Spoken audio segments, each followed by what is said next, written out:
أعوذ بالله من الشيطان الرجيم. أم حسبت أن أصحاب الكهف والرقيم كانوا من آياتنا عجبا إذ أوى الفتية إلى الكهف فقالوا ربنا آتنا من لدنك رحمة وهيئ لنا من أمرنا رشدا فضربنا على آذانهم في الكهف سنين عددا ثم بعثناهم لنعلم أي الحزبين أحصى لما لبثوا أمدا نحن نقص عليك نبأهم بالحق إنهم فتية آمنوا بربهم وزدناهم هدى وربطنا على قلوبهم إذ قاموا فقالوا ربنا رب السماوات والأرض لن ندعو من دونه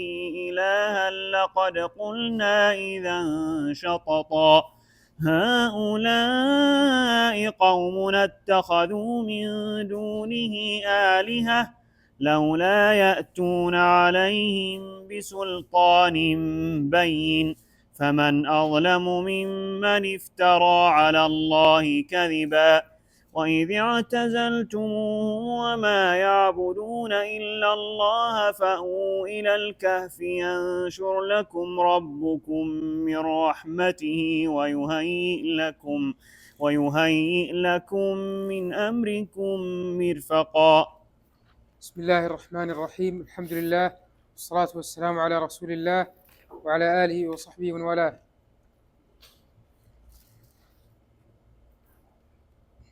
قال الإمام البغوي رحمه الله تعالى: قوله تعالى: أم حسبت أن أصحاب الكهف والرقيم كانوا من آياتنا عجبا، يعني أظننت يا محمد أن أصحاب الكهف والرقيم كانوا من آياتنا عجبا، أي هم عجب من آياتنا. وقيل معناه إنهم ليسوا بأعجب من آياتنا، فإنما خلقت من السماوات والأرض وما فيهن من العجائب أعجب منه. إذ أوى الفتية، والكهف هو الغار في الجبل. واختلفوا في الرقيم. قال سعيد بن جبير: هو لوح كتب فيه أسماء أصحاب الكهف وقصصهم، وهذا أظهر الأقاويل.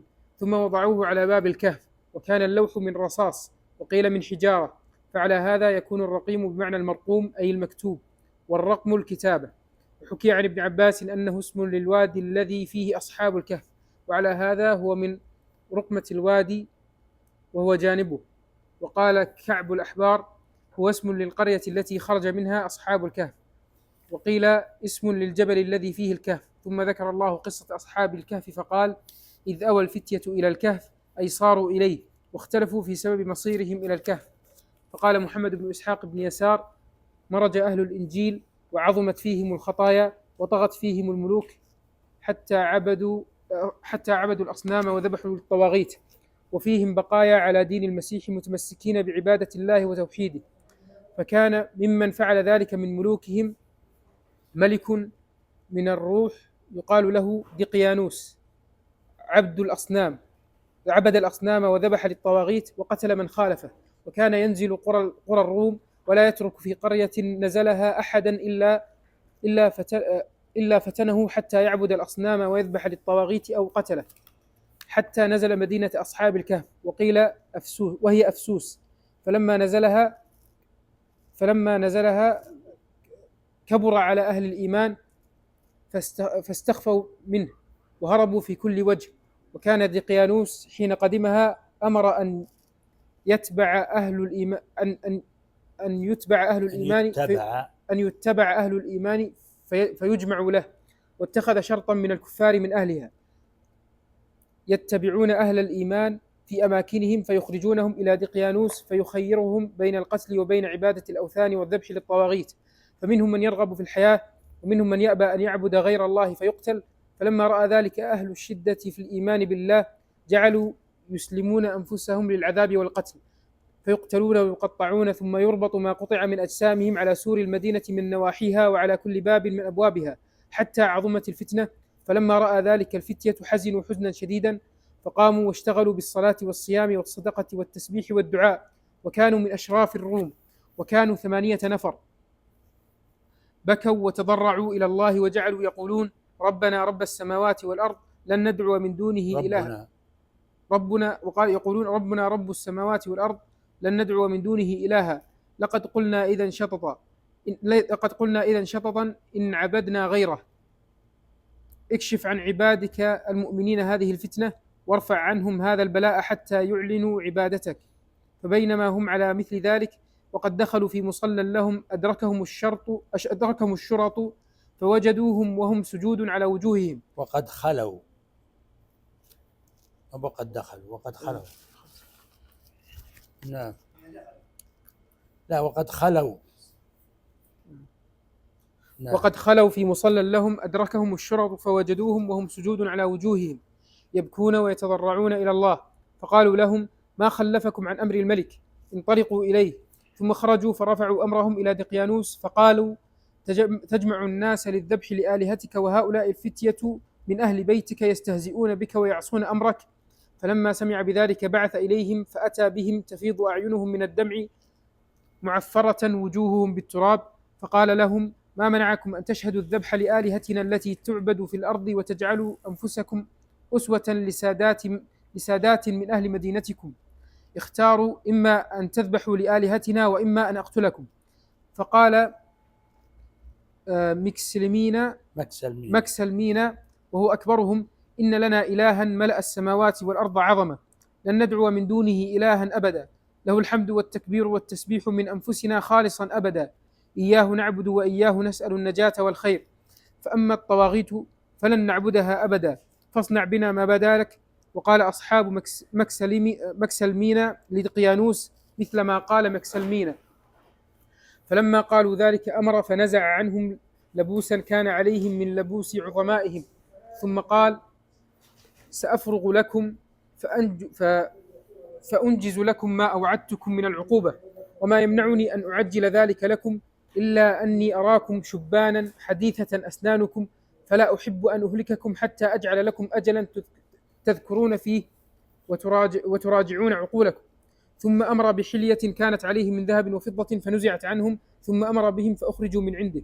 وانطلق دقيانوس إلى مدينة سوى مدينتهم قريبا منهم لبعض أموره، فلما رأى الفتية خروجه بادروا قدومه، وخافوا إذا قدم مدينتهم أن يذكرهم وأن يعذبهم، فأتمروا بينهم أن يأخذ كل رجل منهم نفقة من بيت أبيه فيتصدقوا منها ويتزودوا بما بقي، ثم ينطلقوا إلى كهف قريب من المدينة في جبل يقال له بخلوس، فيمكثون فيه ويعبدون الله، حتى إذا جاء دقيانوس أتوه فقاموا بين يديه فيصنع بهم ما شاء.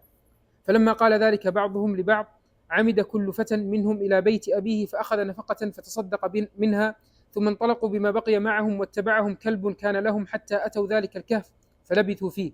قال كعب الأحبار: مروا بكلب فتبعهم فطردوه، ففعل ذلك مرارا، فقال لهم الكلب: يا قوم، ما تريدون مني؟ لا تخشون جانبي، أنا أحب أحباب الله، فناموا حتى أحرسكم. وقال ابن عباس: هربوا ليلا من دقيانوس وكانوا 7، فمروا براع معه كلب فتبعهم على دينهم وتبعه كلبه، فخرجوا من البلد إلى الكهف وهو قريب من البلد. قال ابن إسحاق: فلبثوا فيه ليس لهم عمل إلا الصلاة والصيام والتسبيح والتكبير والتحميد ابتغاء وجه الله، وجعلوا نفقتهم إلى فتى منهم يقال له تمليخا، فكان يبتاع لهم أرزاقهم من المدينة سرا، وكان من أحملهم وأجلدهم، وكان إذا دخل المدينة يضع ثيابا كانت عليه حسانا، ويأخذ ثيابا كثياب المساكين الذين يستطعمون فيها، ثم يأخذ ورقة فينطلق إلى المدينة فيشتري لهم طعاما وشرابا، ويتجسس لهم الخبر حتى هل ذكر هو وأصحابه بشيء، ثم يرجع إلى أصحابه، فلبثوا بذلك ما لبثوا. ثم قدم دقيانوس المدينة فأمر عظماء أهلها فذبحوا للطواغيت، ففزع من ذلك أهل الإيمان، وكان تلميخا بالمدينة يشتري لأصحابه طعامهم، فرجع إلى أصحابه وهو يبكي ومعه طعام قليل، وأخبرهم أن الجبار قد دخل المدينة، وأنهم قد ذكروا والتمسوا مع عظماء المدينة، ففزعوا ووقعوا سجودا يدعون الله ويتضرعون إليه ويتعوذون من الفتنة. ثم إن تمليخا قال لهم: يا أخوتاه، ارفعوا رؤوسكم واطعموا وتوكلوا على ربكم. فرفعوا رؤوسهم وأعينهم تفيض من الدمع فطعموا، وذلك غروب الشمس. ثم جلسوا يتحدثون ويتدارسون ويذكر بعضهم بعضا. فبينما هم على ذلك إذ ضرب الله على آذانهم النوم في الكهف، وكلبهم باسط ذراعيه بباب الكهف، فأصابه ما أصابهم وهم مؤمنون موقنون، ونفقتهم عند رؤوسهم. فلما كان من الغد فقدهم دقيانوس فالتمسهم فلم يجدهم، فقال لبعضهم: لقد ساءني شأن هؤلاء الفتية الذين ذهبوا، لقد كانوا ظنوا أن بي غضبا عليهم لجهلهم ما جهلوا من أمري، ما كنت لأحمل عليهم إنهم تابوا وعبدوا آلهتي. فقال عظماء المدينة: ما أنت بحقيق أن ترحم قوما فجرة مردة عصاة قد كنت أجلت لهم أجلا، ولو شاءوا لرجعوا في ذلك الأجل، ولكنهم لم يتوبوا. فلما قالوا ذلك غضب غضبا شديدا، ثم أرسل إلى آبائهم فأتى بهم فسألهم عنهم، فقال: أخبروني عن أبنائكم المردة الذين عصوني، ووعدهم بالقتل. فقالوا له: أما نحن فلم نعصك، فلم تقتلنا بقوم مردة قد ذهبوا بأموالنا فأهلكوها في أسواق المدينة. ثم انطلقوا وارتقوا إلى جبل يدعى بخلوس، فلما قالوا له ذلك خلى سبيلهم وجعل لا يدري ما يصنع بالفتية. فألقى الله في نفسه أن يأمر بالكهف فيسد عليهم، وأراد الله أن يكرمهم ويجعلهم آية لأمة تستخلف من بعدهم، وأن يبين لهم أن الساعة آتية لا ريب فيها، وأن الله يبعث من في القبور. فأمر دقيانوس بالكهف أن يسد عليهم، وقال: دعوهم كما هم في الكهف يموتون جوعا وعطشا، ويكون كهفهم الذي اختاروا قبرا لهم، وهو يظن أنهم أيقاظ يعلمون ما يصنع بهم، وقد توفى الله أرواحهم وفاة النوم، وكلبهم باسط ذراعيه بباب الكهف قد غشيهم ما غشيهم، يتقلبون ذات اليمين وذات الشمال. ثم إن رجلين مؤمنين في بيت الملك دقيانوس يكتمان إيمانهما، اسم أحدهما يندروس واسم الآخر روناس، ائتمرا أن يكتبا شأن الفتية وأنسابهم وأسماءهم وخبرهم في لوح من رصاص، ويجعلاهما في تابوت من نحاس، ويجعل التابوت في البنيان. وقال: لعل الله أن يظهر على هؤلاء الفتية قوما مؤمنين قبل يوم القيامة، فيعلم من فتح عنهم حين يقرأ هذا الكتاب خبرهم. ففعلا وبنيا عليه، فبقي دقيانوس ما بقي، ثم مات هو وقومه وقرون بعده كثيرة، وخلفت الملوك بعد الملوك. وقال عبيد بن عمير: كان أصحاب الكهف فتيانا مطوقين مسورين ذوي ذوائب، وكان معهم كلب صيدهم، فخرجوا في عيد لهم عظيم في زي عظيم وموكب، وأخرجوا معهم آلهتهم التي يعبدونها، وقد قذف الله في قلوب الفتية الإيمان، وكان أحدهم وزير الملك، فآمنوا وأخفى كل واحد منهم إيمانه، فقالوا في أنفسهم: نخرج من بين أظهر هؤلاء القوم لا يصيبنا عقاب بجرمهم. فخرج شاب منهم حتى انتهى إلى ظل شجرة فجلس فيه، ثم خرج آخر فرآه جالسا وحده، فرجى أن يكون على مثل أمره من غير أن يظهر ذلك. ثم خرج الآخر فاجتمعوا إلى مكان، فقال بعضهم لبعض: ما جمعكم؟ وكل واحد يكتم صاحبه إيمانه مخافة على نفسه. ثم قالوا: ليخرج كل فتى فيخلو بصاحبه، ثم يفشي كل واحد سره إلى صاحبه. ففعلوا ذلك، فإذا هم جميعا على الإيمان، وإذا كهف في الجبل قريب منهم، فقال بعضهم لبعض: فأووا إلى الكهف ينشر لكم ربكم من رحمته. فدخلوا الكهف ومعهم كلب صيدهم، فناموا ب300 سنين وازدادوا 9. وفقدهم قومهم فطلبوهم، فعم الله عليهم آثارهم وكهفهم، فكتبوا أسماءهم وأنسابهم في لوح: فلان وفلان وفلان أبناء ملوكنا، فقدناهم في شهر كذا في سنة كذا في مملكة فلان ابن فلان. ووضعوا اللوح في خزانة الملك، وقالوا: ليكونن لهذا شأن. ومات ذلك الملك، وجاء قرن بعد قرن. وقال وهب بن منبه: جاء حواري عيسى عليه السلام إلى مدينة أصحاب الكهف، فأراد أن يدخلها، فقيل له: إن على بابها صنما لا يدخلها أحد إلا سجد له فكره أن يدخلها. فأتى حماما قريبا من المدينة، فكان يؤاجر نفسه من الحمامي ويعمل فيه، ورأى صاحب الحمام ورأى صاحب الحمام صاحب ورأى صاحب الحمام صاحب ورأى صاحب حمامة في حمامه الحمام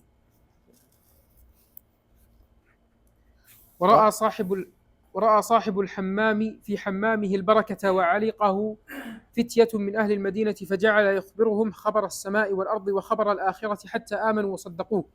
وكان شرط على صاحب الحمام أن الليل لي لا يحول بيني وبينه ولا بين الصلاة أحد. وكان على ذلك حتى أتى ابن الملك بامرأة فدخل بها الحمام فعيره الحواري وقال: أنت ابن الملك وتدخل مع هذه؟ فاستحيا وذهب فرجع مرة أخرى فقال له مثل ذلك فسبه وانتهره ولم يلتفت إلى ذلك حتى دخلا معا فماتا في الحمام. وأتى الملك فقيل له: قتل صاحب الحمام ابنك فالتمس فلم يقدر عليه وهرب. فقال: من كان يصحبه؟ فسموا الفتية فالتمسوا فخرجوا من المدينة فمروا بصاحب لهم على مثل إيمانهم فانطلق معهم ومعه كلب حتى آواهم الليل إلى الكهف فدخلوه وقالوا: نلبث هاهنا إلى الليل ثم نصبح إن شاء الله تعالى فترون رأيكم. فضرب الله على آذانهم فخرج الملك في أصحابه يبتغونهم حتى وجدوهم فدخلوا الكهف فلما أراد رجل منهم دخوله أرعب فلم يطق أحد أن يدخله. فقال قائل منهم: أليس لو قدرت عليهم قتلتهم؟ قال: بلى. قال: فابن عليهم باب الكهف واتركهم فيه يموتون جوعا وعطشا. ففعل. قال وهب بن منبه: فعبر زمان بعد زمان بعدما سد عليهم باب الكهف. ثم إن راعيا أدركه المطر عند الكهف فقال: لو فتحت هذا الكهف وأدخلت غنمي فيه من المطر لكان حسنا. فلم يزل يعالجه حتى فتح ورد الله عليهم أرواحهم من الغد حين أصبحوا. قال محمد بن إسحاق: ثم ملك أهل تلك البلاد رجل صالح يقال له بيدروس. فلما ملك بقي في ملكه 68 سنة فتحزب الناس في ملكه فكانوا أحزابا، منهم من يؤمن بالله ويعلم أن الساعة حق ومنهم من يكذب بها. فكبر ذلك على الملك الصالح فبكى وتضرع إلى الله وحزن حزنا شديدا لما رأى أهل الباطل يزيدون ويظهرون على أهل الحق ويقولون: لا حياة إلا حياة الدنيا، لا حياة إلا حياة الدنيا، وإنما تبعث الأرواح ولا تبعث الأجساد. فجعل بيدروس يرسل إلى من يظن فيه خيرا وأنهم أئمة في الحق في الخلق، فجعلوا يكذبون بالساعة حتى كادوا أن يحولوا الناس عن الحق وملة الحواريين. فلما رأى ذلك الملك الصالح دخل بيته وأغلقه عليه ولبس مسحا وجعل تحته رمادا فجلس عليه فدأب ليله ونهاره زمانا يتضرع إلى الله تعالى ويبكي ويقول: أي ربي قد ترى اختلاف هؤلاء فابعث إليهم آية تبين لهم بطلان ما هم عليه.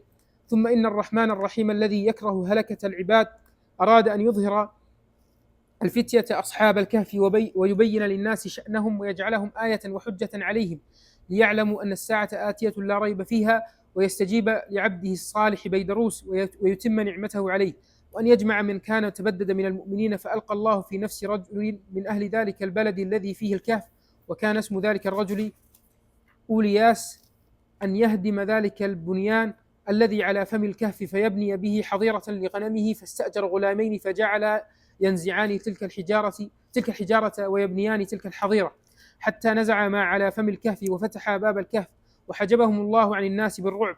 فلما فتح باب الكهف أذن الله ذو القدرة والسلطان محيي الموتى للفتية أن يجلسوا بين ظهراني الكهف، فجلسوا فرحين مسفرة وجوههم طيبة أنفسهم، فسلم بعضهم على بعض فكأنما استيقظوا من ساعتهم التي كانوا يستيقظون فيها إذا أصبحوا من ليلتهم. ثم قاموا إلى الصلاة فصلوا كالذي كانوا يفعلون، لا يرى في وجوههم ولا ألوانهم شيء ينكرونه كهيئتهم حين رقدوا، وهم يرون أن دقيانوس في طلبهم. فلما قضوا صلاتهم قالوا ليمليخ صاحب نفقاتهم: أنبئنا ما الذي قال الناس في شأننا عشية أمس عند هذا الجبار، وهم يظنون أنهم رقدوا كبعض ما كانوا يرقدون، وقد تخيل إليهم أنهم قد ناموا أطول مما كانوا ينامون. حتى يتساءلوا بينهم، فقال بعضهم لبعض: كم لبثتم نياما؟ قالوا لبثنا يوما أو بعض يوم. ثم قالوا: ربكم أعلم بما لبثتم، وكل ذلك في أنفسهم يسير. فقال لهم يمليخا: التمستم في المدينة فلم توجدوا، وهو يريد أن يؤتى بكم اليوم فتذبحون للطواغيت أو يقتلكم، فما شاء الله بعد ذلك فعل. فقال لهم مكسلمين: يا أخوتاه، اعلموا أنكم ملاقوا الله، فلا تكفروا بعد إيمانكم إذا دعاكم عدو الله.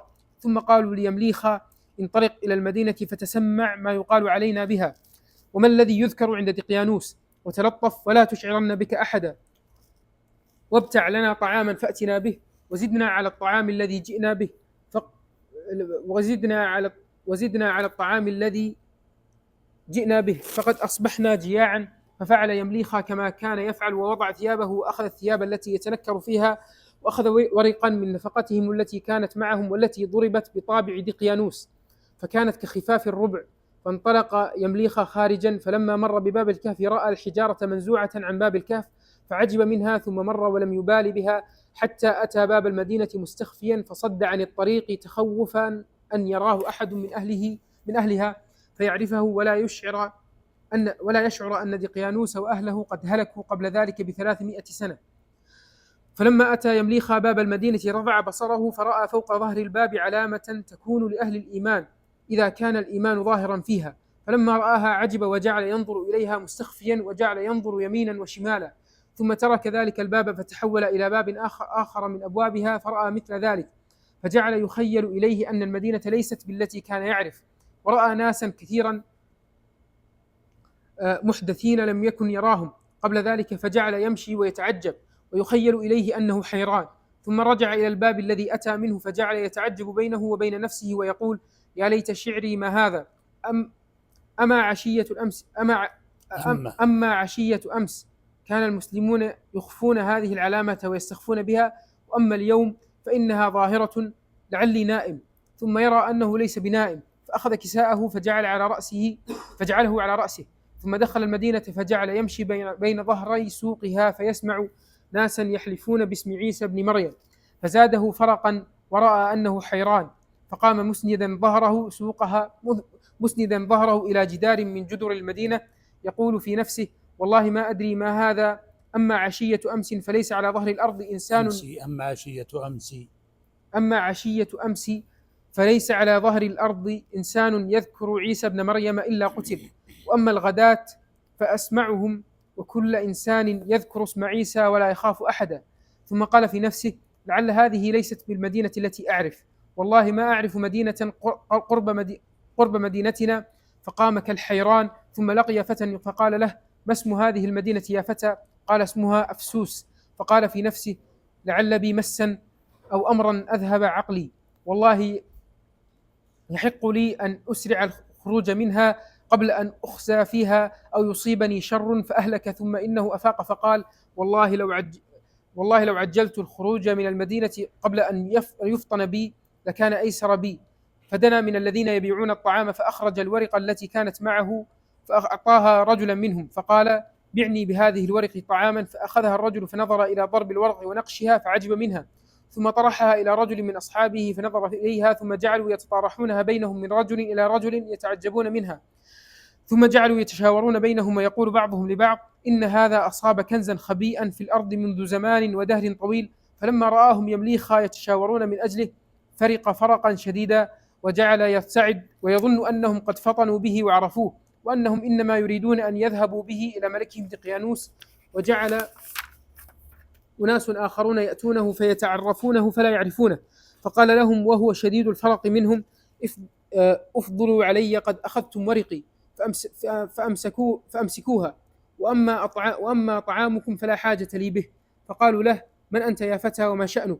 والله لقد وجدت كنزا من كنوز الأولين، وأنت تريد أن تخفيه عنا، فانطلق معنا وأرنا وشاركنا فيه، نخفي عليك ما وجدت، فإنك إن لم تفعل نأتي بك إلى السلطان فنسلمك إليه فيقتلك. فلما سمع قولهم قال في نفسه: قد وقعت في كل شيء كنت أحذر منه. فقالوا: يا فتى إنك والله لا تستطيع أن تكتم ما وجدت.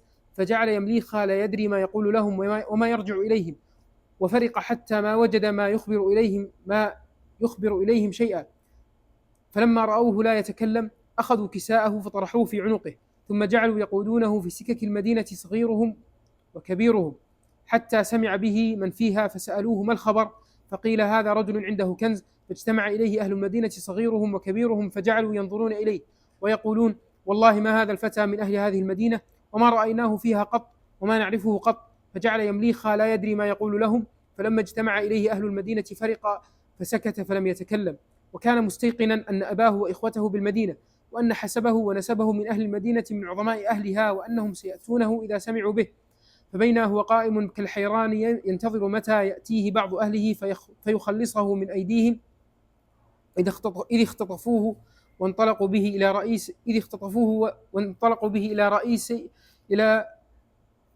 إلى رئيس المدينة ومدبريها. رئيسي المدينة ومدبريها اللذين يدبران أمرها، وهما رجلان صالحان، اسم أحدهما أريوس واسم الآخر طنطيوس. فلما انطلق به إليهما ظن يمليخا أنه ينطلق به إلى دقيانوس الجبار، فجعل يلتفت يمينا وشمالا، وجعل الناس يسخرون منه كما يسخرون من المجنون. وجعل يمليخا يبكي، ثم رفع رأسه إلى السماء فقال في نفسه اللهم إله السماء وإله الأرض، أفرغ اليوم علي صبرا وأولج معي روحا منك تؤيدني به عند هذا الجبار. وجعل يبكي ويقول في نفسه فرق بيني وبين إخوتي يا ليتهم يعلمون ما لقيت، ولو أنهم يعلمون فيأتوني فنقوم جميعا بين يدي هذا الجبار، فإنا كنا توثقنا لنكونن معا لا نكفر بالله ولا نشرك به شيئا. فرق بيني وبينهم فلن يروني ولن أراهم أبدا، وكنا توافقنا أن لا نفترق في حياة ولا موت أبدا. يحدث به نفسه يمليخا فيما أخبر أصحابه حين رجع إليهم، حتى انتهى إلى الرجلين الصالحين أريوس وطنطيوس. فلما رأى يمليخا أنه لا يذهب به إلى دقيانوس أفاق وأذهب عنه البكاء، فأخذ أريوس وطنطيوس الورقة فنظر إليها وعجب منها، ثم قال له أحدهما أين الكنز الذي وجدت يا فتى؟ فقال يمليخا ما وجدت كنزا، ولكن هذا ورق آبائي ونقش هذه المدينة وضربها، ولكن والله ما أدري ما شأني وما أقول لكم. فقال أحدهما فمن أنت؟ فقال يمليخا أما أنا فكنت أرى أني من أهل هذه المدينة. فقالوا ومن أبوك ومن يعرفك فيها؟ فأنبأهم باسم أبيه، فلم يجدوا أحدا يعرفه ولا أباه. فقال له أحدهما أنت رجل كذاب لا تنبئنا بالحق. فلم يدري يمليخا ما يقول لهم، غير أنه نكس رأسه وأطرق بصره إلى الأرض. فقال بعض من حوله هذا رجل مجنون، وقال بعضهم ليس بمجنون ولكنه يحمق نفسه عمدا لكي ينفلت منكم. فقال له أحدهما ونظر إليه نظرا شديدا أتظن أننا نرسلك ونصدقك بأن هذا مال أبيك ونقش هذا الورق وضربها أكثر من 300 سنة، وإنما أنت غلام شاب، أتظن أنك تأفكنا وتسخر بنا ونحن شمط كما ترى، وحولك سراة أهل المدينة وولاة أمرها وخزائن هذه البلدة بأيدينا، وليس عندنا من هذا الضرب ودرهم ولا دينار، وإني لأظنني سآمر بك فتعذب عذابا شديدا، ثم أوثقك حتى تعترف في هذا الكنز الذي وجدته. فلما قال ذلك قال لهم يمليخا أنبئوني عن شيء أسألكم عنه، فإن فعلتم صدقتكم عما عندي. قالوا سل لا نكتمك شيئا.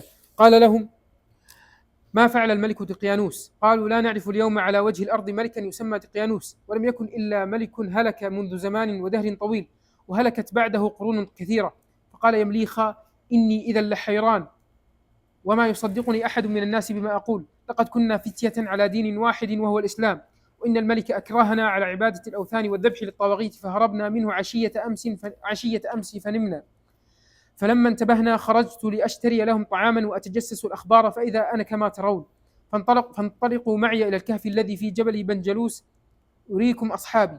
فلما سمع أريوس ما يقول يمليخا قال يا قوم لعل هذه آية من آيات الله جعلها الله لكم على يدي هذا الفتى، فانطلقوا بنا معه يرينا أصحابه. فانطلق معه أريوس وأسطيوس وانطلق معهم أهل المدينة كبيرهم وصغيرهم نحو أصحاب الكهف لينظروا إليهم. ولما رأى الفتية أصحاب الكهف يمليخا قد احتبس عنهم بطعامهم وشرابهم عن القدر الذي كان يأتي به، ظنوا أنه قد أخذ، فذهب به إلى ملكهم دقيانوس. فبينما هم يظنون ذلك ويتخوفونه إذ سمعوا الأصوات وجلب الخيل مصعدة نحوهم فظنوا أنهم رسل الجبار دقيانوس بعث إليهم ليؤتى لهم. فقاموا إلى الصلاة وسلم بعضهم على بعض، وأوصى بعضهم بعضا، وقالوا انطلقوا بنا نأتي أخانا يمليخا، فإنه الآن بين يدي الجبار ينتظر متى يأتيه. فبينما هم يقولون ذلك وهم جلوس بين ظهري الكهف لم يروا إلا أريوس وأصحابه وقوفا على باب الكهف، وسبقهم يمليخا فدخل عليهم وهو يبكي، فلما رأوه يبكي بكوا معه، ثم سألوه عن شأنه فأخبرهم وقص عليهم النبأ كله. فعرفوا عند ذلك أنهم كانوا نياما بأمر الله ذلك الزمان كله بأمر الله، وإنما أوقظوا ليكونوا آية للناس وتصديقا للبعث، وليعلموا أن الساعة آتية لا ريب فيها. ثم دخل على أثر يمليخا أريوس فرأى تابوتا من نحاس مختوما بخاتم من فضة، فقام بباب الكهف ثم دعا رجلا من عظماء أهل المدينة ففتح التابوت وعندهم فوجدوا فيه لوحين. ففتح التابوت عندهم نعم. فوجدوا فيه لوحين من رصاص مكتوبا فيهما أن مكسلمين ومخشلمين ويمليخا ومرطونس وكشطونس ويبرونس وديموس وبطيوس وحالوش كانوا فتية هربوا من مهلكهم دقيانوس الجبار، مخافة أن يفتنهم عن دينهم، فدخلوا هذا الكهف. فلما أخبر بمكانهم أمر من ملكهم أم ملكهم صح من ملكهم. نعم.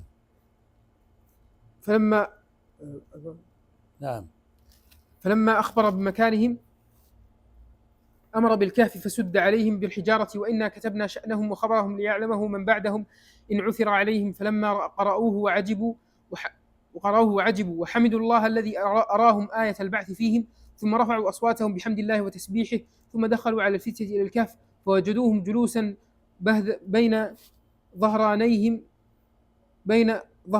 مشرقة وجوههم لم تبل ثيابهم. فخر أريوس وأصحابه سجودا وحمدوا الله الذي أراهم آية من آياته. ثم كلم بعضهم بعضا وأنبأهم الفتية عن الذي لقوا من ملكهم دقيانوس من إكراههم على عبادة الأوثان والذبح للطواغيت وإخفاء إيمانهم عنه وهربهم إلى الكهف. ثم إن أريوس وأصحابه بعثوا بريدا إلى ملكهم الصالح بيدروس أن عجل إلينا لعلك تنظر إلى آية من آيات الله جعلها الله في ملكك وجعلها آية للعالمين لتكون لهم نورا وضياء وتصديقا للبعث. فاعجل إلى فتية بعثهم الله عز وجل وقد كان توفاهم منذ أكثر من 300 سنة. فلما أتى الملك الخبر ورجع إليه عقله وذهب همه، فقال أحمدك الله رب السماوات والأرض وأعبدك وأسبح لك، تطولت علي ورحمتني فلم تطفئ النور الذي كنت جعلته لآبائي للعبد الصالح إسطنطينوس الملك. فلما نبأ به أهل المدينة ركبوا إليه وساروا معه حتى أتوا مدينة أفسوس، فتلقاهم أهل المدينة وساروا معه حتى صعدوا نحو الكهف. فلما رأى الفتية بيدروس فرحوا به وخروا سجدا على وجوههم، وقام بيدروس فاعتنقهم وبكى وهم جلوس بين يديه على الأرض يسبحون الله ويحمدونه. ثم قال الفتية لبيدروس نستودعك الله إيمانك وخواتيم أعمالك، والسلام عليك ورحمة الله، حفظك الله وحفظ ملكك، ونعيذك بالله من شر الإنس والجن. فبينما الملك قائم إذ رجعوا إلى مضاجعهم فناموا وتوفى الله تعالى أنفسهم. وقام الملك إليهم فجعل ثيابهم عليهم، وأمر أن يجعل كل رجل منهم في تابوت من ذهب. فلما أمسى ونام أتوه في المنام فقالوا له إننا لم نخلق من ذهب ولا من فضة، ولكننا خلقنا من تراب وإلى التراب نصير، فاتركنا كما كنا في الكهف على التراب حتى يبعثنا الله منه. فأمر الملك حينئذ بتابوت من ساج فجعلوا